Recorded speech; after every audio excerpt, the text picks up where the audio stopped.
নমস্কার দর্শক বন্ধু, আশা করি সবাই ভালো আছেন।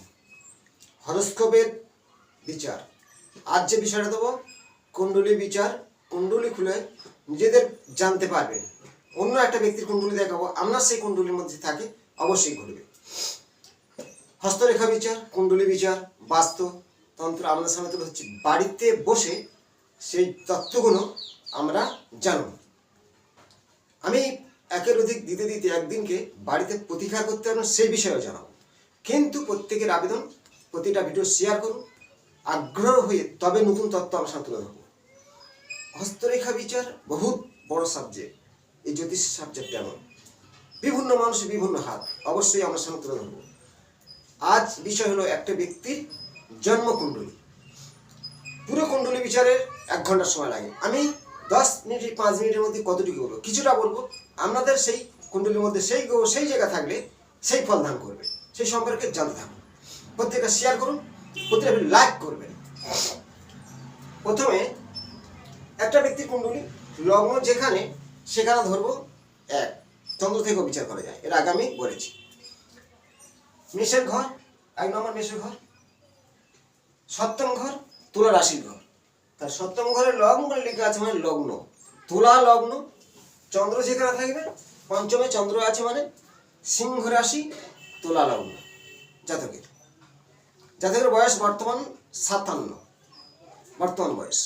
এক সময় প্রচুর অর্থ ইনকাম করেছিল, প্রমোটারি বিজনেস, সেই গ্রহ তুলেছে। শনি ভঙ্গ কাল সর্পদোষ আছে 4টায়। এইবার যদি আমি প্রত্যেকের বলি, শনি হলো ন্যায় বিচারক, অন্যায় করলে তার টাইমই কড়াইগঞ্জায় বুঝে নেবে। তেমনি এখন এই জাতকের শনির দশা শুরু হতে চলেছে সামনে। 2025 সাল থেকে শনি শুরু হবে। এখন চলছে রাহু, রাহুর দশায় শুরু হয়েছে, শেষ অবশ্যই হবে শনির দশায়। খুব টাফ যাবে, সেই সম্পর্কে তত্ত্বগুলো জানো। লগ্ন যেখানে সেখানে 1, লগ্নে আছে বুধ, পাহাড়পুর বুধ। লগ্নে বুধ থাকলেও যথেষ্ট ক্রিটিক্যাল বুদ্ধি। বুধ লগ্নে ক্রিটিক্যাল বুদ্ধি যথেষ্ট। লগ্নে আছে কেতু, লগ্নে কেতু সোনাই বাঁধাই সেতু, অবশ্যই উপরে তুলবে। তাহলে বুধ কেতু যুক্ত বুদ্ধি কিন্তু বিভ্রান্তি করাবে, সতর্ক হন। 1, 2, 3, 4, 5টা ঘর, 4টে ঘর ফাঁকা আছে। শনি ভিতরে আছে, রাহু পারে। শনি ভঙ্গ কাল সর্প দোষ। তাহলে এবারে রাহু আছে মেষের ঘরে, রাহুর দৃষ্টি বুধের ওপরে, কেতু যুক্ত হয়ে আছে, সপ্তম দৃষ্টি। রাহু যেমন কেতু ওপরে তুলেছে, রাহু কিন্তু নিচে নামাবে। রাহু দশা চলছে বর্তমান, রাহু দশা 2024 সালে চলছে। শারীরিক কষ্ট, সমস্যা, অর্থনাশ, ব্যবসা ডাউন অবশ্যই হবে। এবারে তাহলে সপ্তম, অষ্টম, নবম, দশমে বৃহস্পতি। দশম ঘরে বৃহস্পতি যথেষ্ট কর্মের ঘরে বৃহস্পতি অর্থ দিয়েছিল, ইনকাম, ব্যবসা তুঙ্গস্থ হবে করেছিল, গাড়ি বাড়ি ফ্ল্যাট অনেক কিছু করেছে। 10 বৃহস্পতি যথেষ্ট ভালো ফল দেয়, যার হরস্কোপে থাকবে মিলাবেন।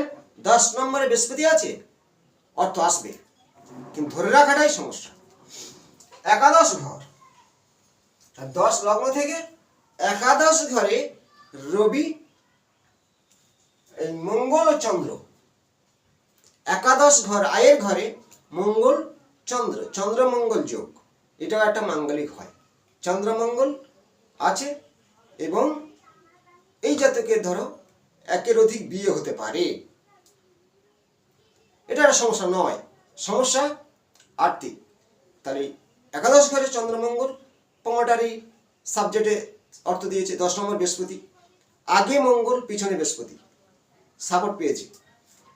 দ্বাদশ ঘর, দ্বাদশ ঘরটা ব্যয়, কে বসে আছে? শুক্র। দ্বাদশ শুক্র রবি, রবি শুক্র দারিদ্রতা যোগ। অনেকে বলে দারিদ্রতা যোগ হয় না, অবশ্যই হয়। প্রচুর টাকার মালিক একদিন সে দারিদ্রতা ভোগে, অর্থ আছে স্টেবিল নেই, উল্টে দিনা হবে একদিন। কখন? শনির 7.5, শনির ঢাইয়া বা শনির দশা মহাদশা অন্তর্দশা।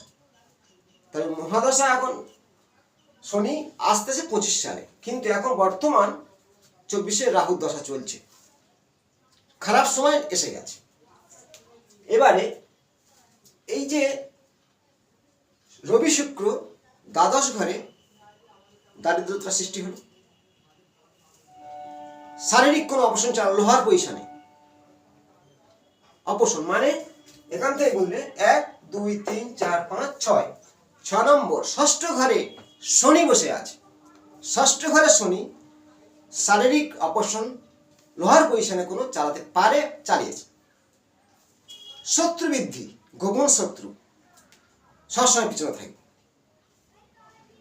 আপনার কোনো ছকে শনি আছে তো ষষ্ঠ ঘরে, গোপন শত্রু থাকবে, সাবধান। লোহার পজিশনে কোনো অপশন চালাবে, এই ধরনের ঘটনা ঘটতে পারে। আর শনি ভঙ্গকাল সর্পদোষ, রাহু কেতুর একদিকে শনি একা পড়ে আছে, শনি ভঙ্গকাল সর্পদোষ। শনির দশায় মারাত্মক টাকেল খাবে।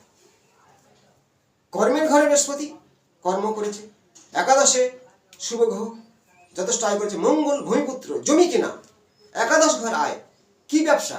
জমি ব্যবসা, প্রোমোটাইল আয় মঙ্গল দিয়েছে, দেবে, জারাজ দেবে চন্দ্রমঙ্গল। তেমনি এই যে ছকটা নিয়ে বোঝালাম, যে কোনো হরস্কোপের মধ্যে আপনার সন্তানের আছে কি আগে থেকে সাবধান। কালসর্পদোষ ক্ষতি করে না, মাঙ্গলিক ক্ষতি করে না, ভ্রমণদোষ ক্ষতি করে না, দারিদ্র্য ক্ষতি করে না। অনেক জ্যোতিষের মুখে আমরা শুনি ভাষণগুলো, কিন্তু করে তার সাথে বলবো বাস্তুটা ঠিক আছে তো? আপনার ব্যবসা ডুবে যাওয়ার কারণ, মূল কারণ হলো অগ্নিকোণে জল, বাথরুম থাকলে ব্যবসা ডুববে। মিলান, কমেন্টে জানান। এই যে তথ্যাংশ তুলে ধরছি প্রত্যেকে শেয়ার করুন। নতুন কোনো তথ্য নিয়ে আপনার সামনে হাজির হব। সঞ্জয় মণ্ডল, জ্যোতিষ। ভালো থাকবেন, নমস্কার।